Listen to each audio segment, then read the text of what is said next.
Joining me now is Republican Congressman Mark Harris from North Carolina. Congressman, good morning. I know it was a busy night, a long night. Thank you for joining us.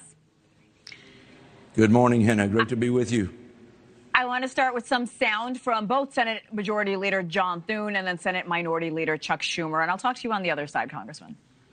And to prevent Democrats from deciding that they want to defund law enforcement again in September, we're going to fund these critical functions for the next 3 years.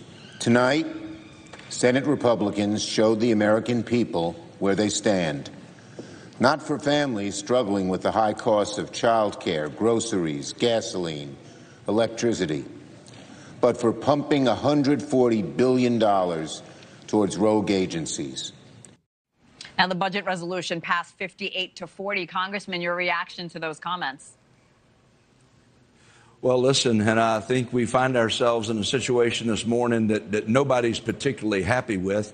I think the fact that the Democrats held the American people hostage for all of these days, really defunding and holding back from our Department of Homeland Security when it is such a crucial time in this country that we have those protections in place.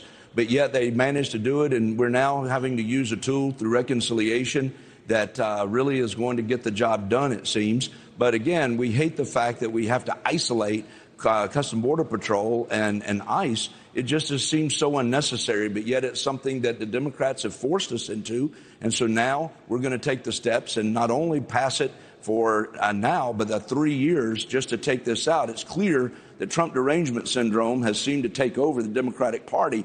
And so it's just important for us to make sure that they don't shut the government down again when we come to September. And the Department of Homeland Security seems to be that thing that they are most anxious to do. I take it you're satisfied with the Senate bill. Well, not thrilled with it at all. There's still a lot of conversation over here. I mean, there's a lot of things that we may very well need to use reconciliation for. I mean, we've got a military package that we've got to make sure that we can get through, and there's no Democrat help on that. There's affordability issues that we've got to make sure that we do. There's the health care issues. We don't ever seem to have any Democrat help on that. So to really spend this reconciliation bill on just this single issue is frustrating to a lot of people. And primarily, as I said a moment ago, I don't like the idea of isolating CBP and ICE. But yet we're going to look at it as it comes over. Discussions are going to ensue, and we'll take up the business. And listen, we've seen so many Department of Homeland Security personnel that have been hurt by this. We've lost over 838 TSA officers that have quit and had to go find other work because they weren't being paid. And so thankfully, the president released that pressure valve and ordered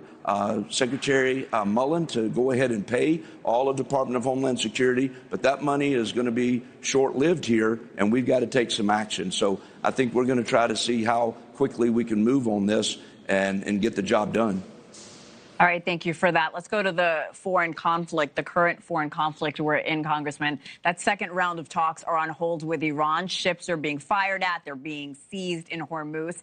What needs to be done to get Iran to the negotiating table? How are you aiding the administration in wrapping up this war that is now in its 6th week? Well, I think what we're trying to do is see what's going to happen over there in Iran. That seems to be where a lot of confusion is. I mean, one of the things that happens when you take out all of the leadership, as we did early, is it's left this kind of back and forth within the country itself. You've got the Revolutionary Guard that seems to be seizing control and trying to make decisions. You've got the supreme leader that seems to be isolated, and then there are other government officials. I think we're still trying to figure out who to talk to, and there seems to be some more reasonable and some not. But I do think the president has said that talks could resume as early as this weekend, and I think that's important. And that we get there. But the blockade seems to be working because the pressure is certainly strangling economically Iran, and the leadership is feeling that. And that seems to be what is creating some anxiety on their part to get back to the negotiating table. So I think the blockade is certainly working. Well, the economic hardship certainly in this country, too. So I have no doubt that many Americans are hoping the negotiations do start again. Again, I know it was a busy night for you, Congressman. Mark Harris, thank you again for coming on this morning. Thank you so much for having me, Hannah.